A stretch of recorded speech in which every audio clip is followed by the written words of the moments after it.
Nih, Jembatan Maraduo. Jembatan. Penetapan status siaga bencana hidrometeorologi di Sumatera Selatan mengacu pada indikator puncak musim hujan. Berdasarkan prediksi BMKG, serta terpenuhnya ketentuan minimal 2 daerah menetapkan status siaga. Hingga kini 5 daerah telah lebih dulu menetapkan status siaga, yakni Kabupaten Ogan Komering Ulu, Ogan Ilir, Musi Banyuasin, Kota Pagar Alam, dan Kota Prabu Muli. Sejumlah wilayah di antaranya terdampak banjir akibat tingginya intensitas hujan dalam 2 pekan terakhir yang juga menyebabkan terputusnya jembatan.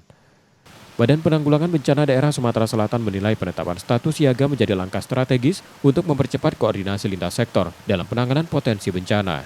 Pemerintah Provinsi Sumatera Selatan pun meminta seluruh kabupaten dan kota meningkatkan kewaspadaan dengan mengaktifkan posko siaga, serta memastikan kesiapan peralatan darurat seperti perahu karet dan tim evakuasi.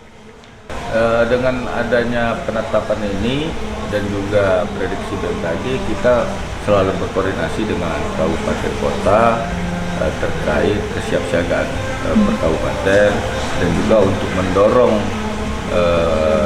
apabila terjadi bencana banjir, kita juga sudah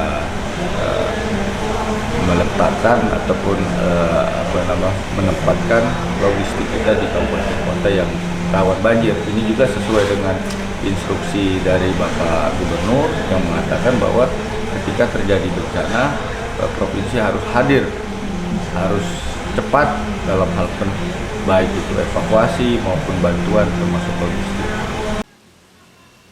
Selain itu, BPBD memperkuat sistem peringatan dini berbasis informasi BMKG untuk disosialisasikan hingga tingkat desa dan kelurahan.